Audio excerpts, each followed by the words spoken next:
Good morning बच्चों। कल की क्लास में हम लोगों ने अधिगम वक्र के विषय में पढ़ा था। ठीक है। उसके बाद कुछ बच्चों के क्वेश्चंस आए कि उनको समझ में नहीं आया है। तो अधिगम वक्र में कोई ऐसी बहुत समझने की चीज़ नहीं है, इसलिए मुझे जहाँ तक लगा कि आप लोगों को इसलिए नहीं समझ में आया क्योंकि आप लोग ग्राफ पेपर से फेमिलियर नहीं है। ग्राफ पेपर पे ग्राफ कैसे बनाया जाता है इससे फेमिलियर नहीं है, इसलिए शायद आप लोगों को वो मुश्किल लगा और समझ में नहीं आया। तो आज मैं फिर से कोशिश करती हूँ, थोड़ा और डिटेल में आपको बताती हूँ। सबसे पहले मैं आपको बताती हूँ कि कैसे ड्रॉ करते हैं, कोई भी कर्व ग्राफ पेपर पे कैसे ड्रॉ करते हैं। ठीक है, इसके लिए मैंने यहाँ पे एक टेबल बनाई है। कोई भी आप लर्निंग का एग्जाम्पल ले सकते हैं, कोई भी ऐसा काम, कोई भी ऐसा अधिगम सामग्री जो कि आप सीख रहे हैं। जैसे आप साइकिलिंग ही, फॉर एग्ज़ाम्पल आप साइकिलिंग को अगर देखें तो साइकिलिंग का जो पूरा प्रोसेस है सीखने का, अगर हम उसकी एक ऐसी टेबल बनाई है तो हमने यहाँ देखिए डे 1 पे हमने 5% सीख लिया। ठीक है, डे 2 में 10%, day 3 10%, day 4 15%, day 5 15%, day 6 20, day 7 25, day 8 30, day 9 30, day 10 35, 11 35, 12 40%, 13 again 40%, day 14 45%, day 15 50%, day 16 70%, day 17 90% और डे 18 पे पूरा जो हमारा लर्निंग है वो 100% हो जाती है। ठीक है, एक क्रूड एग्जाम्पल के थ्रू मैं समझाने की कोशिश कर रही हूँ ताकि आप लोग पहले ये समझें कि ग्राफ पेपर पे हम ड्रॉ कैसे करते हैं। ठीक है, अब आइए इस टेबल के अकॉर्डिंग मैं आपको बताती हूँ कि हम ये ग्राफ पेपर पे कैसे ड्रॉ करेंगे। तो सबसे पहले देखिए एक्स एक्सिस पे, जैसा कल के वीडियो में मैंने आपको बताया था, एक्स एक्सिस पे हम टाइम रखते हैं, समय। ठीक है, यहाँ पे देखिए मैंने लिखा हुआ है डे 1 2 3 4 5 ऐसी 19 तक यहाँ मैंने बनाया है। और इस साइड वाई एक्सिस पे हम अधिगम की मात्रा यानी लर्निंग अमाउंट को रखते हैं, जो कि हमने परसेंटेज में जिसका मेजरमेंट किया है, जिसका मापन किया है। ठीक है, तो ये देखिए 5 10 15 20 से लेके ही 100% तक यहाँ पे मैंने बनाया हुआ है। एक्चुअल में जो ग्राफ पेपर होता है उसमें छोटे छोटे स्क्वायर्स होते हैं, तो आप उसको और भी छोटे पार्ट्स में डिवाइड कर सकते हैं, लेकिन चूंकि यहाँ ग्राफ पेपर अवेलेबल नहीं है तो मैंने पेपर पे ही ड्रॉ करके और आपको समझाने की ये कोशिश की है।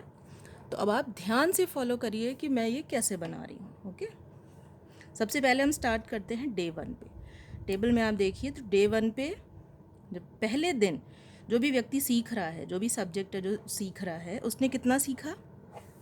5%। ठीक है, तो हम डे 1 को ऊपर बढ़ाएंगे, जहाँ पे 5% आएगा। देखिए डे 1 को ऊपर बढ़ाया और 5% को जब हम इधर हॉरिजॉन्टली बढ़ाएंगे तो जहाँ पे ये दोनों लाइंस इंटरसेक्ट करती हैं, एक दूसरे को क्रॉस करती हैं, कट करती हैं, वही पॉइंट हमारा पहला पॉइंट होता है। ठीक है, तो देखिए डे 1 को जब हम ऊपर बढ़ाएंगे तो ये 5 को इस पॉइंट पे कट करेगी। ठीक है, तो ये हमारा पहला पॉइंट हो गया। ओके, फिर डे 2 पे 10%, तो इसी तरह से डे 2 को जब हम ये वाली लाइन हम ऊपर जाते हैं तो कहाँ पे इंटरसेक्ट करेगी? 10 की लाइन को यहाँ पे। ठीक है, तो ये आपका सेकेंड पॉइंट हो गया। इसी तरह से पूरे पॉइंट्स अगर हम बनाएंगे तो day 3 again 10, day 4 15, day 5 15, day 6 20, day 7 पे 25, day 8 30, day 9 again 30, day 10 35, day 11 again 35, day 12 40%,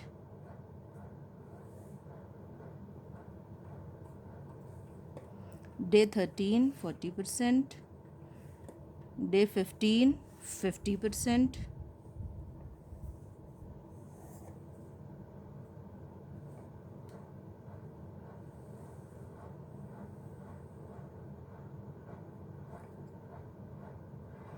day 16 70%, और डे 17 आपका हो गया 90%। कहाँ पे 90% वाली इंटरसेक्ट करेगी? देखिए 90% को मैंने इधर बढ़ाया, डे 17 ये पॉइंट होगा हमारा, ठीक है। और इसके बाद डे 18 पे हमारी लर्निंग जो है वो कंप्लीट हो जाती है, हम 100% सीख लेते हैं। ओके, तो ये आपका लास्ट पॉइंट हो गया। अब हम 1 बाय 1 इन जो पॉइंट्स हमको मिले हैं उसको हम मिलाते हैं। देखिए, फर्स्ट से सेकंड को, सेकंड से थर्ड को, इसी तरह से हम एक एक करके सारी लाइंस, सारे पॉइंट्स को आपस में जॉइन कर लेते हैं।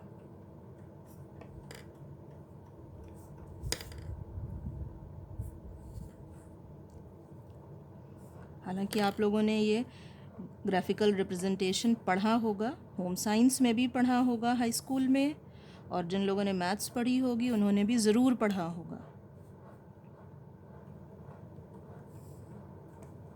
लेकिन पिछला पढ़ा आप लोग सब भूल जाते हैं। इसीलिए कहा जाता है बच्चों कि पढ़ाई ध्यान से करिए, और पढ़ाई कभी बेकार नहीं जाती है, हमेशा काम आती है। चलिए, ये हमारे सारे पॉइंट्स मिल गए। अब ये जो लाइन है, यही हमारा, ये जो पूरी अधिगम की प्रक्रिया है, इसका ये वक्र बना है, ठीक है। अब इस लाइन को बनने के बाद हमें इस टेबल की ज़रूरत नहीं है, हम इस लाइन को देखकर ही एट ए ग्लांस हम समझ सकते हैं कि लर्निंग का किस तरह की लर्निंग हो रही है, ठीक है। जो पिछली क्लास में लर्निंग कर्व पढ़ाया था, उसमें जो हमने आपको धनात्मक गति वाली वक्र रेखा पढ़ाई थी, उसमें ये बताया था कि वो कब होती है, कब प्राप्त होती है। जब कोई भी कार्य स्टार्टिंग में मुश्किल हो और बाद में जाके आसान हो जाए, तो हमें जो कर्व प्राप्त होता है, जो अधिगम वक्र प्राप्त होता है, वह धनात्मक गति वाला अधिगम वक्र कहलाता है। तो आप ये देखिए, तो ये कर्व भी आपको उसी तरह का लग रहा है। इसमें देखिए, शुरू में जो प्रोग्रेस हुई है, जो लर्निंग में जो प्रगति हुई है, जो प्रोग्रेस है, वो धीमे धीमे हुई है। लेकिन यहाँ 15 दिन के बाद, जब 16वें दिन एकदम से 20% का इंक्रीमेंट हो गया, इतनी प्रोग्रेस हो गई। पहले देखिए सिर्फ 5% की प्रोग्रेस हो रही थी, कहीं कहीं नहीं भी हो रही थी।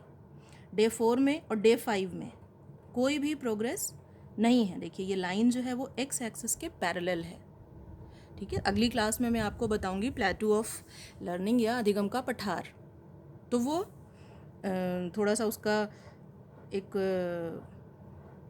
वो आपको मैं दे देती हूँ अभी, कि ये जो पोर्शन है यही अधिगम का पठार कहलाता है, ठीक है। जब समय या प्रयास बढ़ने के साथ साथ अधिगम की मात्रा में कोई वृद्धि नहीं होती है, उस स्थिति को हम अधिगम का पठार कहते हैं, ठीक है। तो ये जो कर्व है, ये अधिगम का, यही लर्निंग कर्व या अधिगम वक्र कहलाता है।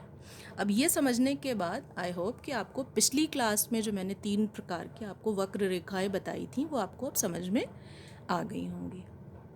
और अगर अभी भी इसमें कोई पॉइंट नहीं समझ में आया है, कोई चीज़ नहीं समझ में आई है, तो मैं ऑनलाइन रहूँगी, आप मुझसे पूछ सकते हैं, ठीक है। Okay, thank you.